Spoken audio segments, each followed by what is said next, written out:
स्वदेश तथा विदेशमा रहनुभएका श्रमजीवी दिदीबहिनी तथा दाजुभाइहरू, मे दिवस 2020 को अवसरमा हार्दिक शुभकामना। बितेका 131 वर्षदेखि औपचारिक रूपमा मे 1 का दिन संसारभरिका श्रमिकहरूले अन्तर्राष्ट्रिय श्रमिक दिवस मनाउँदै आएका छन्। यो दिन काम गर्नेमाथि काम लगाउनेहरूबाट भएको ज्यादतीलाई अन्त्य गर्न ट्रेड युनियनहरूले सुरु गरेको आन्दोलनको स्मरणमा मनाउन थालिएको हो। श्रमिकहरूको काम, मनोरञ्जन र आराम बीच सन्तुलन कायम गर्ने माग स्थापित गरिएको दिनका रूपमा यस दिवसलाई स्मरण गर्ने गरिन्छ। नेपालको श्रम आन्दोलनले यस दिवसलाई श्रमिकहरूको सम्मानित, समृद्ध र सृजनशील जीवनको लागि भएका सबै आन्दोलनहरूको स्मरणमा मनाउँदै आएको छ। पछिल्ला केही वर्ष यता हामीले यस दिवसलाई नेपाली श्रमिकहरूको एकता र उपलब्धिको उत्सवका रूपमा पनि मनाउँदै आएका छौँ। हरेक वर्ष श्रमको संसारमा भएका उपलब्धिहरूको चर्चा गर्ने र गर्न बाँकी कामहरूलाई पुरा गर्ने अठोट गर्ने दिनका रूपमा पनि मे 1 लाई लिँदै आएका छौँ। तर यस वर्षको मे दिवस हामीहरू भिन्न रूपमा मनाउँदैछौँ। कोरोना भाइरसको महामारीका कारण हाम्रो श्रमको संसार अहिले लकडाउनमा छ। मैले पहिले पनि भनेको छु, अहिले यति बेला विश्वभरिका कोरोना प्रभावित 210 मुलुकमा जस्तै हाम्रो देशको पनि उत्पादन प्रणालीको कडी टुटेको छ। हाम्रा सृजनशील हातहरू यतिखेर लकडाउनमा छन्। हाम्रो श्रमको प्रतीक्षामा रहेका उत्पादनका साधनहरू पनि लकडाउनमै छन्। अहिलेको लकडाउन विश्वव्यापी हो र यो बाध्यकारी रहेको छ। कोरोना भाइरसका कारणले यसलाई स्वीकार्नु परेको बाध्यता हाम्रा अगाडि छ।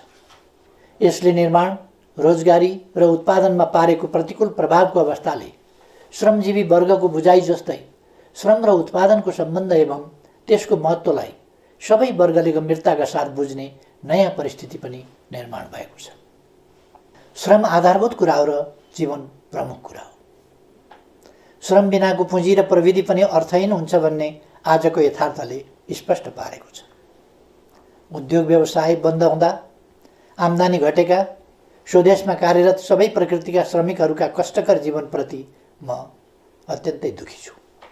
1 दशकको हिंसात्मक द्वन्द्वका कारण गाउँको रोजगारी खोसिँदा सहर बजार पसेका, तर सहर बजारले रोजगारी दिन नसक्दा परदेश भासिएका लाखौँ नेपाली युवा श्रमिकहरू विभिन्न मुलुकमा कार्यरत छन्। युवाहरू विदेशिने यी र अन्य विभिन्न बाध्यकारी परिस्थिति तथा प्रवृत्ति पनि छन् र अहिले कोरोना भाइरसको महामारीका कारण न कार्यरत मुलुकमा रहन सकिने न त स्वदेश फर्किन सकिने चेपुवामा श्रमिकहरू परिरहेका छन्। यसबाट सिर्जना भएको पीडाप्रति म जानकार तथा संवेदनशील छु। यस अप्ठ्यारो घडीमा स्वदेश तथा विदेशमा रहनुभएका सम्पूर्ण श्रमजीवी नेपाली दिदीबहिनी तथा दाजुभाइहरूमा हार्दिक ऐक्यबद्धता जाहेर गर्दछु। दिदीबहिनी तथा दाजुभाइहरू, विगत 2 वर्षदेखि हाम्रो अर्थतन्त्रले तीव्र विकासको लय समातेको थियो। सरकारको संयोजनमा उद्यमी तथा श्रमिक दुवै पक्षबीच उच्च समझदारी कायम रहेको थियो। त्यही समझदारीका कारण श्रमिकको न्यूनतम पारिश्रमिक इतिहासमै उच्च अर्थात् 39% वृद्धि भएको थियो। नियमित जस्तो औद्योगिक द्वन्द्वको पीडा झेलिरहेको नेपाली श्रमको दुनियाँमा हडताल र तालाबन्दी सबैले बिर्सिसकेको नमिठो सपना जस्तो भइसकेको थियो। हाम्रो आर्थिक वृद्धि दोहोरो अङ्कको लक्ष्य हासिल गर्नेतर्फ लम्किएको थियो। सरकारले श्रम क्षेत्रमा पहिलो वर्षको तुलनामा दोस्रो वर्ष झन्डै दोब्बर बजेट वृद्धि गरेको थियो। दक्ष जनशक्ति निर्माण, रोजगारी सृजना, सामाजिक सुरक्षा र सुरक्षित तथा सुलभ वैदेशिक रोजगारीका 4 लक्ष्यमा आधारित विभिन्न कार्यक्रमहरू श्रम, रोजगार तथा सामाजिक सुरक्षा मन्त्रालय मार्फत सञ्चालनमा आएका थिए। यी 2 वर्षको अवधिमा प्रधानमन्त्री रोजगार कार्यक्रम मार्फत 22 लाख श्रम दिन बराबरको रोजगारी सिर्जना गरिएको थियो। श्रमिकको पारिश्रमिक बैंक मार्फत भुक्तानी गर्ने र काम गर्दाको समयमा वा सेवानिवृत्त भएपछिको जीवनलाई सुरक्षित गर्न योगदानमा आधारित सामाजिक सुरक्षाको सुरुवात गरियो। 1 वर्षमा कम्तीमा 100 दिन बराबरको रोजगारी प्रत्याभूत अर्थात् ग्यारेन्टी गरियो। विभिन्न मुलुकसँग श्रम सम्झौता गर्ने र प्रविधिमा आधारित सरल श्रम सम्बन्धी सेवाहरू थालियो। बेरोजगार लक्षित सिप विकास र उद्यमशीलता प्रवर्धन कार्यक्रम सञ्चालन गरियो। उच्च शिक्षा हासिल गरेका युवाहरूको लागि शैक्षिक प्रमाणपत्र धितोमा राखेर 5% ब्याज अनुदानमा 7 लाखसम्म ऋण उपलब्ध गराउन थालिएको थियो। तर यस मे दिवसको सङ्घारमा आज हामी कोरोना महामारीका विरुद्धको युद्धमा होमिएका छौँ। तत्कालको लागि हाम्रो प्रयास यस महामारीले सिर्जना गरेको समस्या सामना गर्नेतर्फ केन्द्रित छ। यतिखेर सरकार कोरोना सङ्क्रमणको रोकथाम, पहिचान, परीक्षण र उपचारमा लागि परेको छ। यसमा कमी नआओस् भनेर नै यस महामारी विरुद्धको यस युद्धमा संलग्न सबैका लागि 25 लाख रकम बराबरको बिमा गरिएको छ। व्यक्तिगत सुरक्षा उपकरणको व्यवस्थाका साथै उनीहरूको भत्तामा 100% सम्म थप गरिएको छ। लकडाउनको अवधिको पारिश्रमिक कायम गर्न र महिला स्वास्थ्य स्वयंसेविकालाई एकमुष्ट 1500 रुपियाँ थप भत्ताको व्यवस्था गरिएको छ। सामाजिक सुरक्षा कोषमा आबद्ध सम्पूर्ण श्रमिकहरूको आयमा कमी नआओस् भनेर नै प्रत्येक श्रमिकको योगदान बराबरको रकम सरकारले नै कोषमा जम्मा गरिदिएको छ। सामाजिक सुरक्षा कोषमा योगदान गर्दा लाग्ने दोहोरो करको व्यवस्था हटाइएको छ।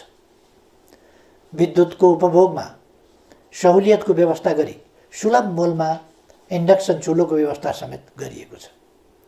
दैनिक गर्ने कामबाट जीवन धानिरहेकाहरूलाई भोकै पर्न नदिन, नेपालमा कोही भोकै पर्दैन, कोही भोकले मर्दैन भन्ने सरकारको नीति अन्तर्गत स्थानीय तह, प्रदेश तथा केन्द्रीय प्रशासनको संयोजनमा राहतको व्यवस्था गरिएको छ।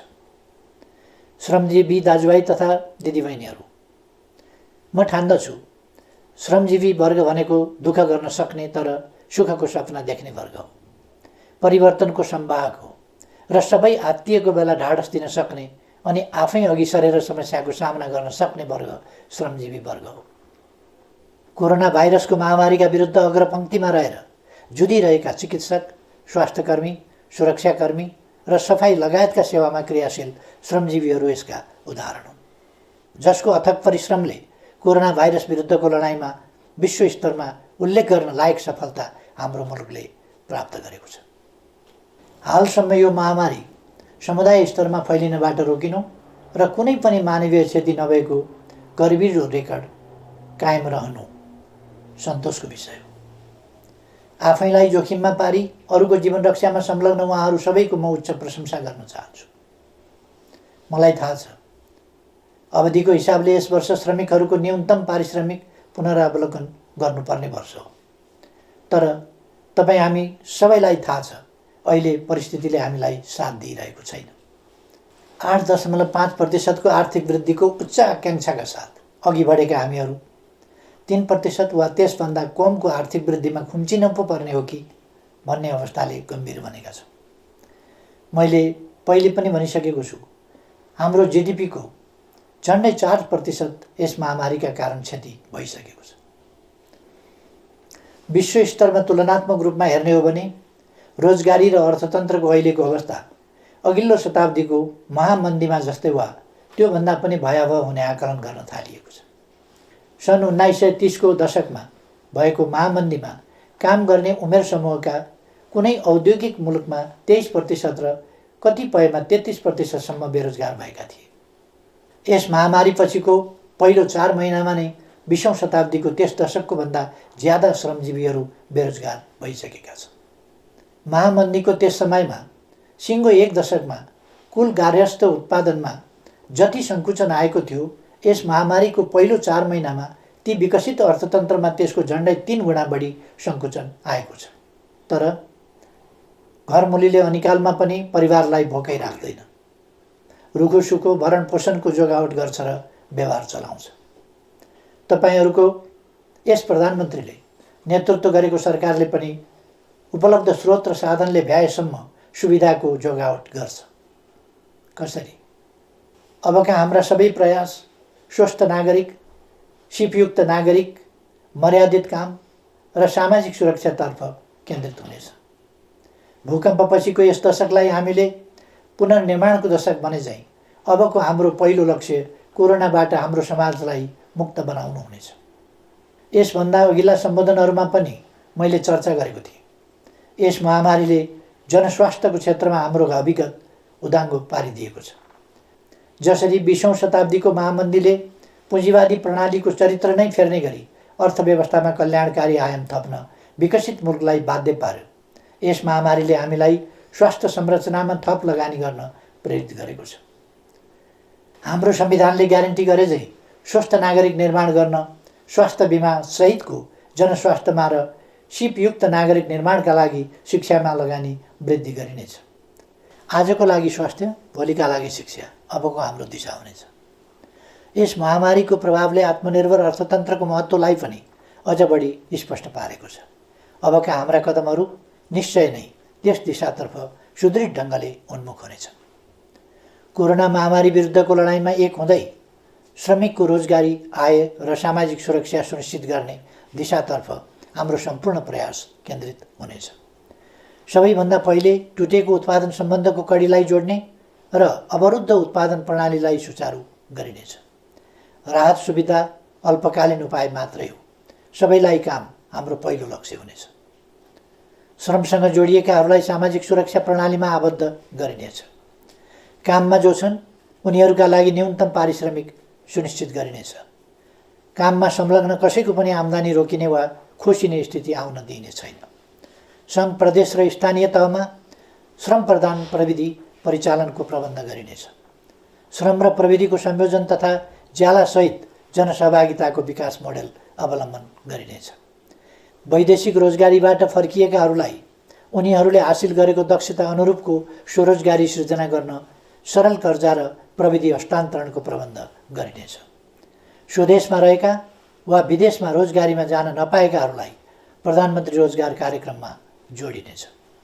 विभिन्न मन्त्रालय, निकाय र सार्वजनिक संस्थाहरू मार्फत सिर्जना भएका कामका अवसरहरू नेपालीलाई नै सुनिश्चित गर्ने व्यवस्था मिलाइनेछ।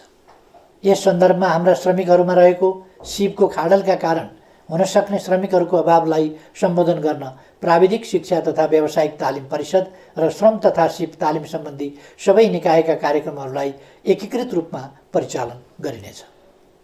सिपको अन्तरलाई सम्झाउन आवश्यक परेमा सबै पालिका तहमा छोटो अवधिका घुम्ती तालिम शिविर समेत सञ्चालनमा ल्याइनेछ। हाम्रो युवा जनसङ्ख्याको जनसाङ्ख्यिक लाभलाई अधिकाधिक सदुपयोग गरिनेछ। त्यस्तो युवा जनशक्ति जुन उत्पादक जनशक्ति हुनेछ, त्यस्तो उत्पादक जनशक्ति जुन सिपयुक्त र पुँजीसहितको प्रविधियुक्त हुनेछ, त्यस्तो युवा शक्ति जुन अन्वेषण र व्यावसायिक ज्ञानयुक्त हुनेछ। कृषिको आधुनिकीकरण र व्यावसायीकरण मार्फत समेत उत्पादन र रोजगारी वृद्धि गरिनेछ।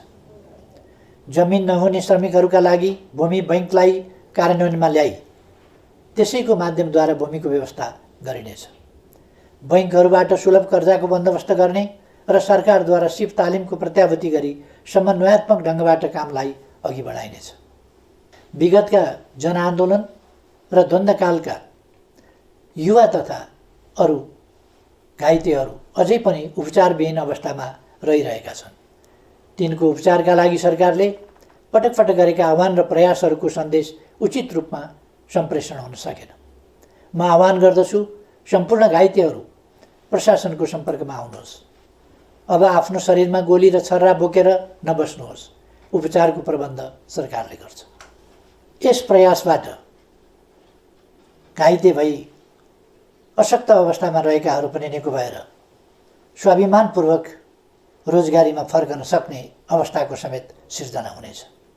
दिदीबहिनी तथा दाजुभाइहरू, नेपाली समाजको परिवर्तन र अहिलेको स्थायित्व एवं विकासको परिस्थिति आफै निर्माण भएको होइन। सही विचार र गन्तव्यमा आधारित बलिदानपूर्ण सङ्घर्ष र सचेत प्रयासबाट मात्र यस परिस्थितिको निर्माण भएको हो। आज नेपालका केही सञ्चार माध्यमहरू र सामाजिक सञ्जालहरूमा पनि स्थिरता, स्थायित्व र विकासका विरुद्ध देशलाई अस्थिरतातर्फ धकेल्ने प्रकृतिका प्रयासहरूको समाचार सम्प्रेषण र चर्चा भइरहेको देखिन्छ। एकातिर सम्पूर्ण नेपाली जनता र सिङ्गै विश्व कोरोना महामारीका विरुद्ध लडिरहेको अवस्था छ। अर्कातिर यही अप्ठ्यारो परिस्थितिलाई मौका छोपेर अस्थिरताका त्यस्ता प्रयासहरू गरिनु दुःखद कुरा हो। आफ्ना ससाना स्वार्थ वा कुनै गलत उद्देश्यका साथ कसैले यस परिस्थितिलाई बिथोल्न र बिगार्न खोज्छ भने सरकार, नेकपाका कार्यकर्ता र आम नेपाली जनतालाई यो किमार्थ स्वीकार्य हुँदैन। त्यस्ता प्रयासलाई सफल हुन दिइने छैन भन्नेमा म सबैलाई आश्वस्त पनि पार्न चाहन्छु। नेपालको राजनीतिक आन्दोलनले ट्रेड युनियन आन्दोलनलाई वैचारिक नेतृत्व गरिरहेको छ, तर नेपाली ट्रेड युनियन आन्दोलनले राजनीतिक आन्दोलनलाई धेरै कुरा सिकाएको छ। अप्ठ्यारोमा नहड बनाउने, अनिकालमा मिलेर बिउ जोगाउने, सहकालमा भएका नाफाको न्यायोचित वितरणमा सामाजिक संवाद गर्ने अनि विविधताबीच एकता कायम गरी अघि बढ्ने। ट्रेड युनियनले हामीलाई सिकाएको छ आपसी एकता र युनियन बनाउने भनेको भर्याङको खुड्किलो थपे जस्तै हो। तल्लो खुड्किलो बलियो भए मात्रै माथि पुगिन्छ। त्यसैले तल हेरौँ, माथि मात्रै होइन। त्यसैले म भन्न चाहन्छु, आजको अप्ठ्यारो घडीमा मिलेर अघि बढ्नुपर्छ युनियन जस्तै। हामीले आफ्ना आकाङ्क्षाको आकाशतिर माथि मात्र होइन, जनता भएतिर तल पनि हेर्नुपर्छ युनियनले भने जस्तै। कमी कमजोरी भए सच्याउनुपर्छ, तर अराजक होइन, अनुशासित हुनुपर्छ। समयको ख्याल गर्नुपर्छ, आफैलाई घात गर्ने होइन, इमान्दार बन्नुपर्छ युनियनले भने जस्तै। यस प्रसङ्गमा नेपालका मान्यता प्राप्त ट्रेड युनियनहरूले निर्माण गरेको उनीहरूको साझा संस्था जेटियुसीलाई म स्मरण गर्न चाहन्छु र यसको छाताभित्र समेटिएका सबै ट्रेड युनियनहरू, तिनमा आबद्ध श्रमिकहरू र सम्पूर्ण श्रमजीवी जनसमुदायहरूलाई यस वर्षको मे दिवसको अवसरमा म हार्दिक शुभकामना व्यक्त गर्दछु। धन्यवाद।